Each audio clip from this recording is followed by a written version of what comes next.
Ni kitab Munyatul Musalli, muka surat 16, baris yang ke-8 daripada atas.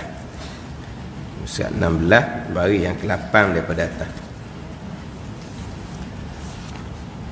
Qala al-muallifu rahimahullahu ta'ala wa nafa'ana bi'ulumihi amin. Ashhadu an la ilaha illallah. Terjemahan dianya, yakni tiada ma'bud, tiada sembahan, tiada yang disembah dengan sebenar dalam langit dan buminya dan bumi yang lainnya, yang lain daripada Allah Subhanahu wa ta'ala. Tiada sembahan dalam langit dan bumi yang lainnya, yang lain daripada Allah Subhanahu wa ta'ala. Ialah Allah, Tuhan yang wahdaniyah. Dia terjemuh ni, terjemuh secara maksud je ni. Terjemuh secara maksud. Jadi sekarang ni dia masuk kepada pengertian daripada perbuatan kita dalam sembahyang, dan juga makna bacaan kita dalam sembahyang. Tapi bukan makna secara balik bahasa Arab pada Melayu betul benar ni. Dia pergi pada makna maksud. Makna maksud je ni. Kalau makna hak asalnya, asyhadu an la ilaha illallah, aku naik saksi bahawa tiada Tuhan melainkan Allah. Tu je hak makna dianya. Dia pun datangkan maksud dia. Artinya tiada ma'bud. Asyhadu tidak terjemah dengan asyhadu. Jadi dia panjang pula asyhadu tu. Kenapa kita diperintahkan menyebut dengan asyhadu? Apa nak kata a'lamu ke ataupun atayaqanu ke? Apa diperintah dengan Nabi kata hatta yashhadu alla ilaha illallah, umirtu an uqatilan nas hatta yashhadu. Apa Nabi kata gitu? Dia perintah akan aku memerangi manusia hatta yashhadu, sehingga menaik saksi oleh manusia alla ilaha illallah. Kenapa didatangkan perintah syahadah? Kenapa? Dia banyak pula hikmah dianya. Apa makna asyhadu tu sendiri? Sebab tu kalau kita tengok dalam kitab Jawi lama-lama tu, asyhadu tu banyak ibu makna. Aku naik saksi, aku ikrar, aku benar, aku mengaku, aku macam-macam dia ibu. Nak letak makna asyhadu tu. Kenapa dipilih dengan asyhadu? Yang mana dalam mazhab Syafi'i kita, orang kafir nak masuk Islam, dia wajib kena sebut asyhadu an la ilaha illallah. La ilaha illallah, tak jadi lagi Islam. Dia kena sertakan dengan asyhadu an la ilaha illallah. Mereka mazhab Maliki tak apalah, tak asyhadu pun, la ilaha illallah jadi Islam dah. Nak Syafi'i tak leh. Sebab tadilah sebab Nabi kata hatta yashhadu an la ilaha illallah, sehingga menyaksi mereka itu manusia bahawa tiada Tuhan melainkan Allah. Tetapi ada riwayat lain pula, hatta yaqulu la ilaha illallah, sehinggalah berkata manusia itu akan la ilaha illallah. Khilaf ulama. Tapi nak cerita kalau mazhab Syafi'i, orang kafir nak masuk Islam tak cukup dengan la ilaha illallah, dia wajib kena kata asyhadu. Cuma kita kalau orang kafir nak masuk Islam, kerana sebut asyhadu tu payah, cukup la ilaha illallah lah dulu. Jangan kita duk tekan wawa ke dia. Nak sebut asyhadu tu, kalau dia payah sangat, la ilaha illallah. Biar dia jadi kita dulu ikut mazhab Maliki, dia naik darab molek, molek dah jadi, kita suka dia katalah asyhadu. Tambahan pula memang dia kena kata asyhadu sebab bacaan dalam sembahyang tasyahud akhir. Tapi untuk mula-mula tu lah, kalau tak ada nak kata asyhadu, kita cukuplah la ilaha illallah. Tapi dalam mazhab Syafi'i asyhadu kena kata. Tak boleh dengan bahasa Arab, kena kata kok bahasa dia. Bahasa dia lah. Dia bahasa apa? Ikut bahasa dia pandai lah. Tak pandai nak kata kok Arab, asyhadu alla ilaha illallah. Terjemah kok bahasa dia. Tak sedut berat sangat, sedut nyesak ni. Sebab kita nak suruh dia masuk Islam je dulu. Ni dak ni orang nak masuk Islam dia tanya pula. Awak nak masuk Islam ni nak berkhitang ke tau? Dia tanya gitu pula. Apa pula kita tanya gitu? Yalah nak masuk Islam kena berkhitang. Nak ke tak berkhitang tua-tua ni dia kata. Jadi macam panggil apa tu? Nak menakutkan orang pula. Biar dia masuk Islam dulu. Lepas tu tanya berkhitang macam mana? Kau pandai dia lah. Nak berkhitang. Kalau tak mahu pakai mazhab Maliki Hanafi berkhitang sunat. Begitu je lah mazhab Maliki Hanafi berkhitang sunat. Mazhab Syafi'i Hambali berkhitang lelaki wajib. Berkhitang perempuan mazhab Syafi'i je wajibnya. Berkhitang perempuan tu mazhab Syafi'i saja. Orang lelaki mazhab Syafi'i dengan Hambali berkhitang tu wajib. Orang perempuan, budak perempuan hanya mazhab Syafi'i sahaja. Hak berkhitang tu wajib. Gitu je lah, banyak gitu je. Jangan salah faham pula ni. Kalau gitu berkhitang lah. Kita mazhab Syafi'i. Saat ni kita cerita orang hak baru masuk Islam. Kita tak payahlah. Kalau dia takut, dia tak ambuh dulu, biarlah dulu. Gitu je. Kita sudah masuk Islam je. Tapi kalau sebut kata berkhitang tak wajib, tak royak molek jadi fitnah. Saya biasa cerita tu kan, masa di Kota Baru dulu, masa duduk pondok, ada ustaz Arab. Dia ngajar sekolah Ma'had, ustaz Arab tu. Dia pergi ceramah kampung, dia kata berkhitang tak wajib, tak royak mazhab apa. Jadi orang kita Melayu ni kejut lah berkhitang tak wajib. Siapa ke berkhitang ni, mana lari pun pakat kejar. Dah. Berkhitang atas batang pisang. Tu apa orang gitu. Salah tu habis. Tiba-tiba mari Syekh Arab, dia kata berkhitang tak wajib. Riuhlah orangnya, pelik. Akhirnya orang panggil dia Syekh Kulu. Syekh Kulu. Dah yelah dia nama Arab, dia orang Arab. Orang kampung, mulut orang kampung nak kata mana? Jangan duk kata gitu dah. Orang kampung. Syekh mana? Syekh Kulu. Mana? Hak tak berkhitang tu. Kawan tu mungkin berkhitang sebab mazhab Hanafi Maliki berkhitang tetap disunatkan. Sunat berkhitang ni mazhab Hanafi Maliki. Bukan larang berkhitang, cuma tak wajib. Tapi disyariatkan juga. Syariat, tapi syariat sunat. Kita mazhab Syafi'i berkhitang, syariat wajib. Itu je bezanya. Makna orang Hanafi Maliki pun berkhitang. Makna tak syekh tu pun mungkin berkhitang juga. Tapi oleh kerana dia cerita gitu, orang pun panggil Syekh Kulu ke dia. Tapi panggil Syekh Kulu tu belakang lah, depan tak panggil Syekh Kulu. Mana belakang? Syekh mana mari? Syekh Kulu. Oh, kata lekat nama gitu. Kawan tu tak tahu. Dia nak kata jadi fitnah lah. Fitnah lah sebab kita ni tahu-tahu kita berkhitang tu wajib. Berkhitang tu wajib. Cuma kita berkhitang tak ikut hak asal, berkhitang daripada budak lah. Kita berkhitang tapi berkhitang tu lewat. Mana? 7 hari tu kalau boleh berkhitang lalulah budak tu. Tapi kalau lambat sikit, tangguh sikit. Tapi berkhitang pada masa budak. Tapi kita orang Melayu ni siang. Allah siang ke budak. Kita ke siang. Walahal kalau kita berkhitang masa budak, cepat sembuh. Berkhitang masa budak tu tak sedar dia sakit. Mana budak tu besar, berkhitang dah kata, selamat dah dia ni.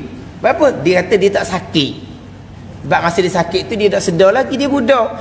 Kita orang tua ni pula siang tengok ke dia. Tu jadi gitu tu. Tapi bila dia besar, barulah dia jadi takut. Berapa lama tak berkhitang masa kecil. Sebab dia takut, sebab dia reti dah. Ada ni. Tapi learning mujurlah berkhitang tu awal sikit. Kalau zaman dulu berkhitang habis jahannam. Kalau zaman dulu benar dekat nak bini boleh berkhitang.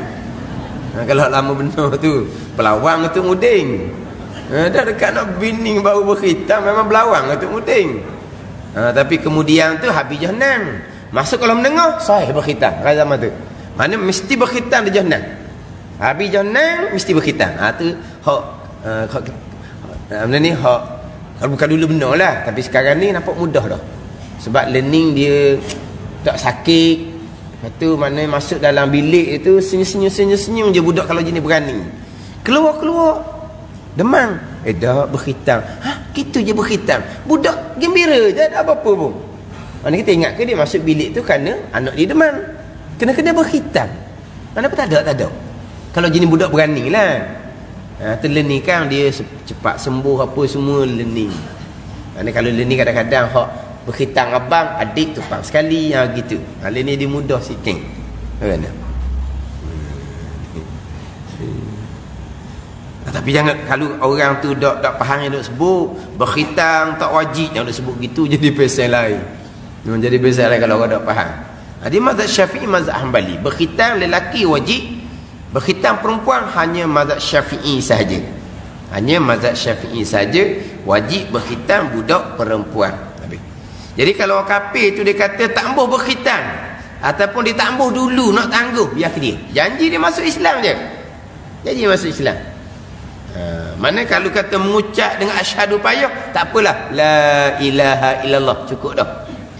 Kau bahasa sendiri pun tak apalah, orang Arab payah. Asyhadu an la ilaha illallah payah sangat.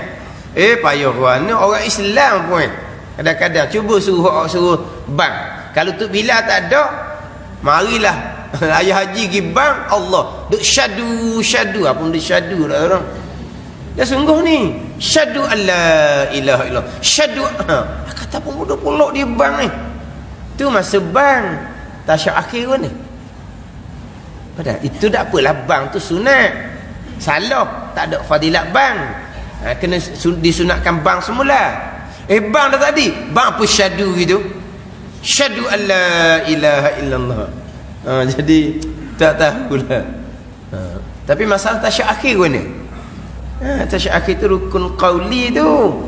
Tasyak akhir rukun qauli, dia syarat dia macam Fatihah juga. Huruf kena jaga, tasydid kena jaga, makhraj kena jaga. Tu macam Fatihah. Pandai ni. Mana rukun qauli sama je. Rukun qauli 5 tu nah. Takbir, Fatihah, tasyahud, selawat dan salam. Sama je hukum dia. Kena jaga macam Fatihah juga. Rukun qauli tu. Guna dia. Tasyahud akhir dia guna duk syadu gitu. Tu orang Islam tu. Ni orang kafir pula. Tak boleh sebut asyhadu. Tak apa. Tak boleh sebut kau Arab tak apa. Sebut kau Melayu okey dah. Tapi cuma nak ceritanya, kenapa didatangkan dengan asyhadu kepada orang nak masuk Islam. Tapi dalam terjemahan sini tak ada cerita asyhadu ni. Dia hanya terjemah tiada ma'bud di dalam langit dan bumi yang lain daripada Allah. Gitu je. Ialah Allah Tuhan yang wahdaniyah. Apa pula wahdaniyah tu ambil mana pula? Ambil daripada la ilaha illallah. Tiada Tuhan melainkan Allah. Itulah wahdaniyah. Kemudian datangkan nafi dan isbat pula. Nafi tiada Tuhan, isbat netak melainkan Allah. La ilaha, la harah nafi. Tiada Tuhan illa illallah. Ada istisna tu pula, melainkan Allah, nafi isbat. Bawa pedah khasar dipanggil. Kenapa? Allah jua Tuhan. Itu keesaan. Dia bahasa Arab ni beberapa kaedah yang mana bawa kepada faedah hasar. Hasar ni makna tersimpan. Bahasa Arab asal mana gitu hasar. Contoh hasar ni, iyyaka na'budu wa iyyaka nasta'in. Itu terbalik ya, terbalik. Taqdimu mahkut takhir. Dia mendahulukan duduk belakang. Sepatutnya kami sembah akan dikau. Tetapi diterbalikkan bahasa Arab, akan dikau kami sembah. Kesan tak tu? Iyyaka na'budu, akan dikau kami sembah. Kalau ikut tak terbalik, kami sembah akan dikau.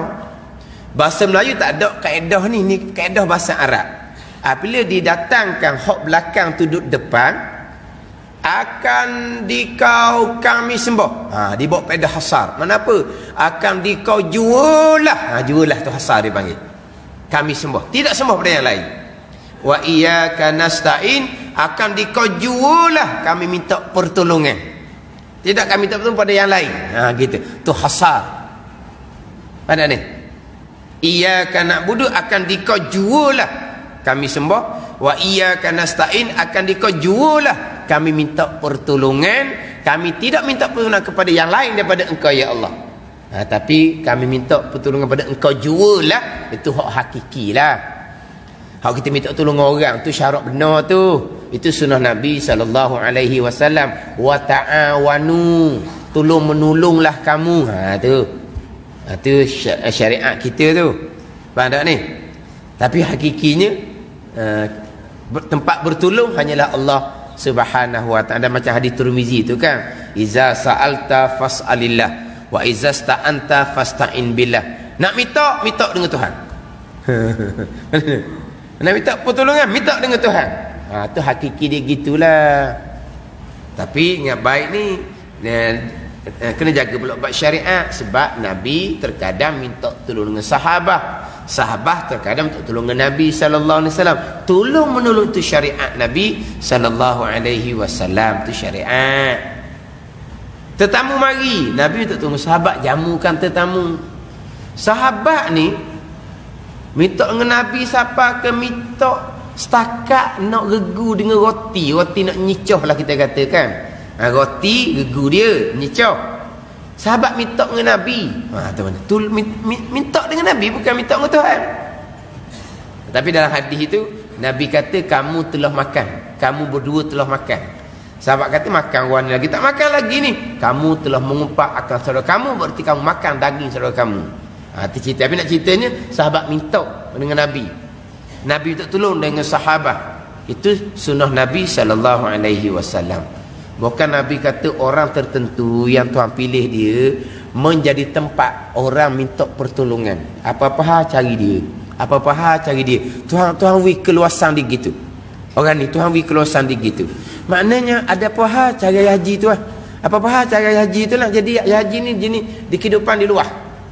Ada orang semua tu akan dapat perlindungan Allah pertolongan di hari akhirat. Nabi kata. Nabi tak larang. Padahal orang minta tolong dengan makhluk ni itu syariat tu. Dia kata wa iyyaka nasta'in, akan dikau jualah kami semua. Itu hakiki dia gitulah. Ni jangan salah faham sini ni bab syariat. Ni kadang-kadang ustaz orang learning ustaz. Banyak Tuhan syirik dia ada. Mana pula haji banyak Tuhan? Minta tolong orang tu, minta tolong orang ning dia kata. Tak boleh minta tolong dengan makhluk, minta tolong dengan Allah je. Allah kata. Ni ngaji salah ni. Dia orang belajar ni, guru dia ajar salah ke dia. Orang ni banyak Tuhan. Sebab apa? Sebab minta tolong dengan yang lain daripada Tuhan. Tuhan lah tu dia minta tolong tu. Mensyirikkan Tuhan tu dia. Minta tolong dengan Tuhan ni. Kata warna pula ngaji pesen tu. Orang tu Lepas tu tanya je, dah haji duduk rumah tak minta tolong ke dengan bini? Dengan mak haji di rumah nak gapa-gapa.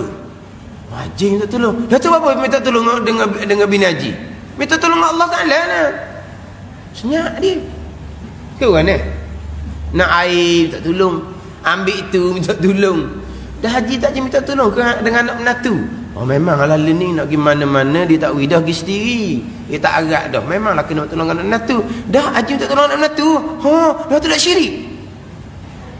Bolak mati dah harga bersatu. Tu kehidupan kita tolong menolong. Hakikinya daripada Allah Subhanahu wa ta'ala. Kena faham situ pula. Jangan menafikan syariat. Bahkan terkadang wajib kita minta tolong orang. Terkadang wajib. Mana contoh wajibnya? Kita nak semayang, kita terlantar, kita wajib minta tolong supaya wudukkan kita. Kita wajib minta tolong supaya basuh najis kita. Minta tolong dengan siapa? Minta tolong orang lah. Bukan Allahumma ya Allah wudukkan saya ya Allah gitu. Allahumma ya Allah basuh najis saya ya Allah gitu. Kita minta tolong orang, wajib pula situnya. Itu syariat. Tapi hakikinya wa iyyaka nasta'in, akan dikau jualah kami minta pertolongan. Tapi nak cerita jualah tu mari mana? Mari daripada dahulukan hak duduk belakang. Patutnya kami sembah akan dikau, tiba-tiba akan dikau kami sembah. Sama juga dengan la ilaha illallah. Nafi dan isbat. Tiada Tuhan melainkan Allah. Pada makna Allah je Tuhan, Allah jua Tuhan. Itu panggil khasar, atau panggil wahdaniyah tu, keesaan. Dalam kitab Faridatul Faraid kita tu akan bahas panjang lah. Nafi isbat tu dia bahas panjang. Ialah tiada Tuhan melainkan Allah. Tiada Tuhan. Ada tak Tuhan yang lain selain Allah? Tidak ada. Kenapa nak mentiadakan yang tiada? Sekarang Tuhan yang lain tak Allah tidak ada. Kita cerita sebenar ni. Nak cokoh-cokoh no, tu bukan Tuhan, tu batu. Dia yang buat, lepas tu dia yang sembah. Kan pelik tu. Dia yang buat batu, dia sembah batu. Batu-batu tu kalau berabuk, dia yang tolong sapu, bukan batu buat gapo pun. Kita tak nafikan tu, kita tak tolak tu. Batu bukan. Kita nak tolak Tuhan yang sebenar selain Allah. Dah ada tak Tuhan yang sebenar selain Allah? Tak ada. Lepas tu kita nak mentakdakkan yang tak ada. Panjang pula cerita-cerita tu. Kalau nafi isbat tu, la ilaha illallah, tiada Tuhan yang sebenar melainkan Allah. Tuhan yang sebenar memang tidak ada, hanya Allah saja Tuhan yang sebenar. Jadi kita nak menafikan Tuhan sebenar yang lain yang memang tak ada, kita nak mentakdakkan yang tak ada. Jadi tak? Kita nak meniadakan benda yang tiada, boleh? Dia panggil tahsilul hasil. Mana betul hasil? Mentakdakkan benda yang tak ada. Tak jadi gitu. Boleh? Dia buang siapa? Mana siapa? Siapa tak ada, buang dia. Tak ada. Benda tak ada nak buang ke mana? Tu panjang pula. Jadi jalan mudahnya, kita bukan nak menafikan Tuhan yang lain yang memang tak ada. Kita hanya nak cerita tiada Tuhan yang sebenar melainkan Allah. Awak nak menafikan Tuhan mana? Tak ada nak nafi-nafinya. Itulah harah nafi tu. Dia panggil apa? Nafi laisa ala babi. Bukan dalam bab dia lah. Tak ada nak tolak-tolak, tak ada nak buang-buangnya, tak ada nak nafi-nafinya. Sebab apa? Memang tak ada Tuhan yang sebenar melainkan Allah Ta'ala. Tak ada. Tak ada nak nafi-nafi, hanya nak cerita Allah jua Tuhan tu je. Senang. Jadi dua jalan dalam kitab Faridah kita ni. Sepatutnya cerita ni mari semula. Ada tak nafal dia? Lain ingatan dia tak? Kitab Faridah kita yang kedua ni. Round yang kedua dah ni. Kita tak sempat pada masa nafi dan isbat. Dapat raya habis 2 kali Faridah, kena ulang sekali lagi yang ketiga.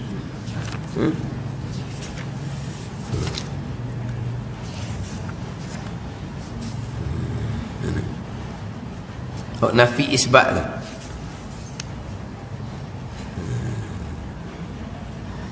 Muka surat 15. Surat 15.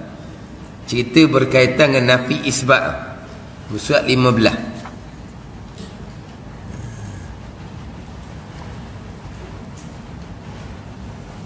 Ataupun musuh 16 atas sekali. Itu dia mula bahas itu. Musuh 16 atas sekali. Berkaitannya kita nak nafikan terhadap barang disembah dengan sebenar yang tidak ada hanyalah malaikat Allah Ta'ala dua. Nak nafikan mana? Musuh 16 atas sekali. Atau balik tengok rumah lah, baca semula guna tu. Musuh 16 atas sekali. Kita tak lagi masa tu? Ada? Musuh 16 atas sekali. Tak lagi? Tak lagi? Tak lagi Musuh 16 atas sekali. Ada dah. Ini cerita macam tak ada lagi. Nanti ada cerita buat nafi isbat. Mana jalan mudahnya, kita tidak nafikan mana-mana Tuhan memang yang tak ada dah. Kita hanya ikhbar. Ikhbar mana apa? Cerita bahawa tiada Tuhan melainkan Allah. Tu hak nafi dan isbat. tiada Tuhan melainkan Allah. Terjemah dengan tiada ma'bud. Ma'budu bihaqqin, yang disembah dengan sebenar. Itu makna kepada ilah. Ilah ni macam sebut sebelum ni lah. Ilah, Rabbun. Kita Melayu ni terjemah dengan Tuhan belaka. Ilah terjemah dengan Tuhan. Rabb terjemah dengan Tuhan. Lain tu. Uluhiyah dengan rububiyah lain.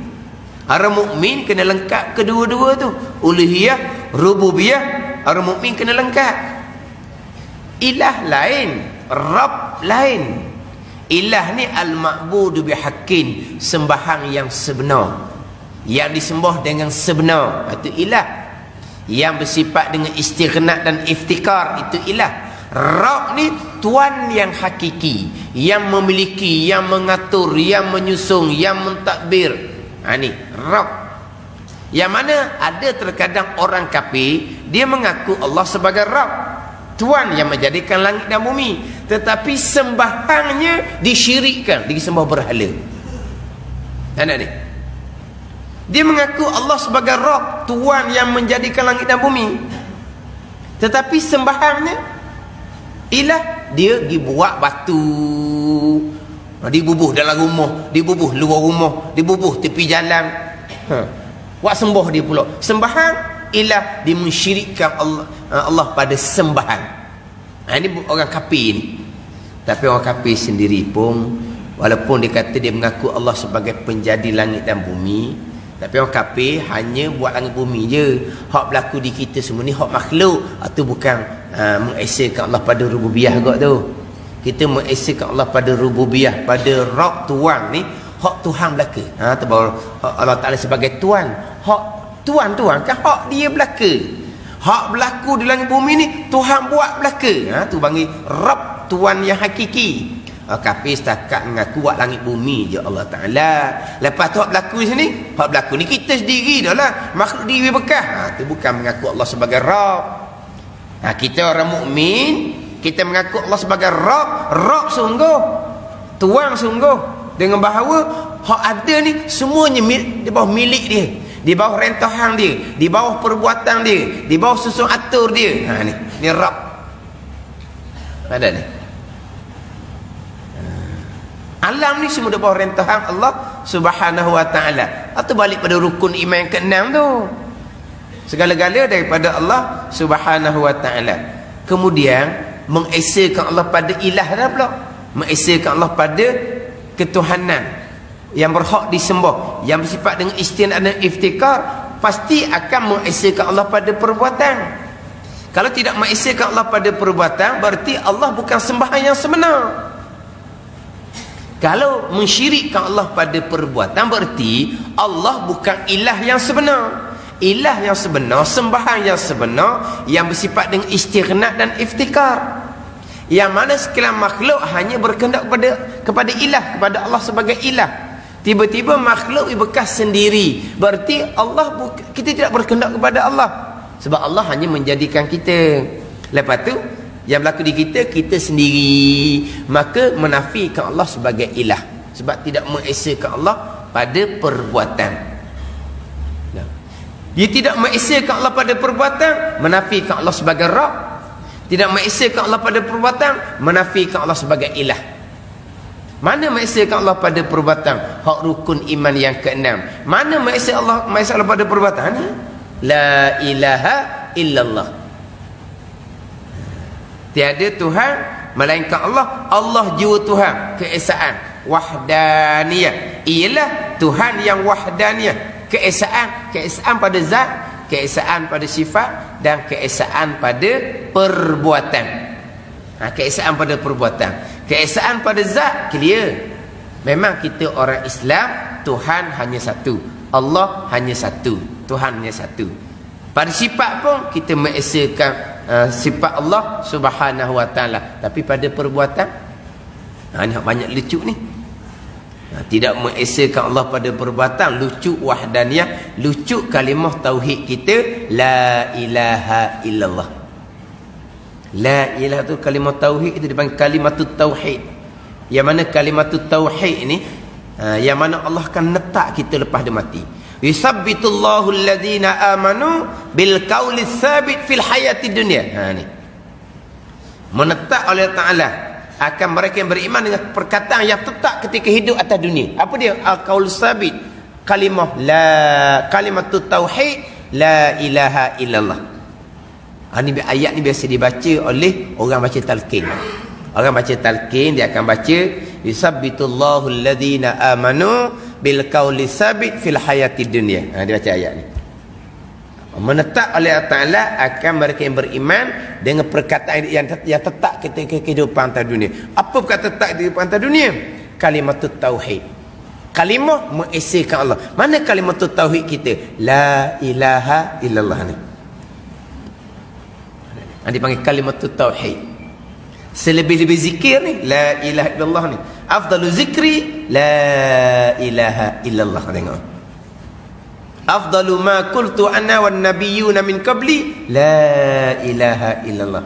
Selebih-lebih barang yang aku kata Nabi, dan selebih-lebih barang yang nabi sebelum aku kata. Bukan nabi kita je ni. Hak selebih-lebih ni.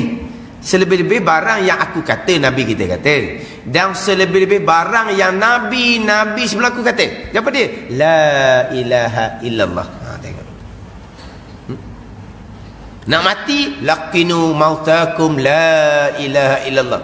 Ajar nak mati tengah la ilaha illallah.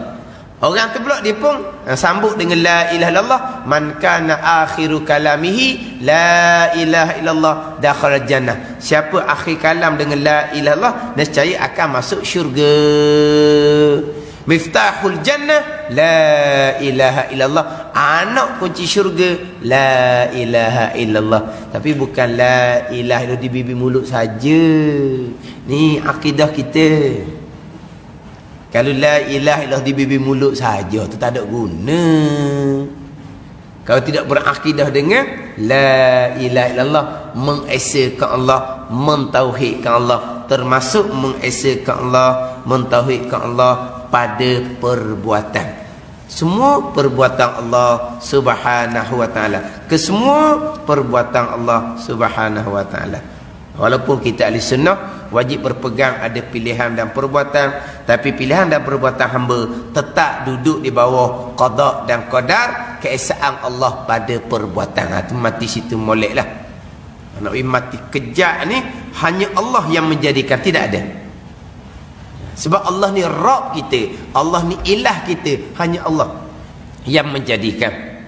Tu kena kejap mulut dalam surah Al-An'am ayat 102. Zalikumullahu rabbukum la ilaha illa huwa khaliqu kulli syai'in fa'buduh tu. Demikianlah yang demikian sifat kekuasaan Allah Ta'ala ialah Allah. Siapa Allah? Rabbukum, Tuhan kamu Allah ni. Siapa Allah? La ilaha illa huwa, tiada Tuhan melainkan ia, melainkan Allah. Ayat ni sebut dua ni. Allah Rabbukum, Tuhan kamu. La ilaha illallah, tiada sembahan yang sebenar melainkan Allah. Makna Allah Rabb kamu dan Allah ilah kamu. Siapa Allah sebagai Rabb kamu, siapa Allah sebagai ilah kamu? Tuhan kata khaliqu kulli syai', yang menjadikan sekalian perkara. Ada Rabb, dia menjadikan sekalian perkara. Tuhan ilah, sembahan yang sebenar yang bersifat dengan istighnaq dan iftikar, yang menjadikan sekalian perkara. Khaliqu kulli syai', barulah fa'buduh, maka mengabdikan dia oleh kamu akan Allah Tuhan kamu, Tuhan kamu yang menjadi sekalian perkara. Olah fa'buduh. Dari segi lidah kita betul lah la ilaha illallah. Dari segi baca Fatihah alhamdulillahi rabbil alamin. Tapi dari segi akidah ada kedak, atau kena kejap molek tu. Tak ada tu, tak ada lah. Tak ada tu, tak ada. Baca Fatihah pun alhamdulillahi rabbil alamin, Fatihah tu akan laknat balik. Sebab kita baca Allah Rabb, tapi tidak berpegang Allah sebagai Rabb.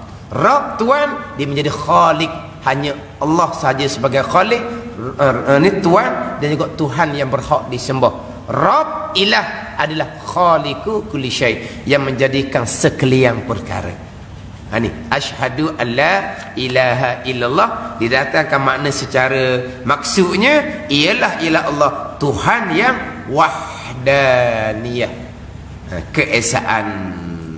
Mari daripada la ilaha illallah nafi dan isbat. Wa asyhadu anna Muhammadan abduhu wa rasuluh. Ini di antara setengah bacaan lah. Kita wa asyhadu anna Muhammadan Rasulullah. Ni tu tengok ni warna pulak ni. Wa asyhadu anna Muhammadan abduhu wa rasuluh. Lain. Dia bacaan tasyahud ni banyak. Bacaan tasyahud ni. Kita ingat ke satu je bacaan tasyahud. 24 sahabah mengriwayatkan bacaan tasyahud Nabi yang tak sama pun antara 24. Ada dia. 24 orang sahabah yang menceritakan bacaan tasyahud Nabi dengan lafaz-lafaz yang berlainan. 24 orang sahabat berarti 24 lafaz tasyahud yang dibaca oleh Nabi sallallahu alaihi wasallam. Kita ingat ke satu je. Satu tu kita ingatnya. Jadi kitanya wa asyhadu anna Muhammadar Rasulullah. Patut ni kitab ni salah ke? Wa asyhadu anna Muhammadan abduhu wa rasuluh. Dak, ni riwayat lain. Patut nak tukar ke? Dak payah tukarlah. Pak susah je. Tak payah tukarlah. Tapi kalau kita nak tukar boleh kita buat kuat sikit biar sebelah dengar pelik. Dak, mana? Orang majlis ni belajar mana? Itulah kita ngaji banyak pula ni. Allah. Tak ada lah, tukar-tukar lah. Tapi nak ceritanya bukan kata dalam kitab ni salah ni, tak sama ni. Tadilah 24 orang sahabat menceritakan bacaan tasyahud Nabi yang mana berlainan belaka 24 tasyahud Nabi sallallahu alaihi wasallam. Wallahu a'lam. Bismillahirrahmanirrahim. Alhamdulillahirabbil alamin. Wassalatu wassalamu ala sayyidil mursalin wa ala alihi wa sahbihi ajma'in. Allahumma aftah alaina futuhal arifin. Allahumma allimna ilma aqdamin wa fahimna famasabikin warzuqna ruqat talibin. Allahumma zidna ilman wa alhiqna bis salihin. Wa sallallahu ala sayyidina Muhammadin wa ala alihi wa sahbihi wa sallam. Walhamdulillahi rabbil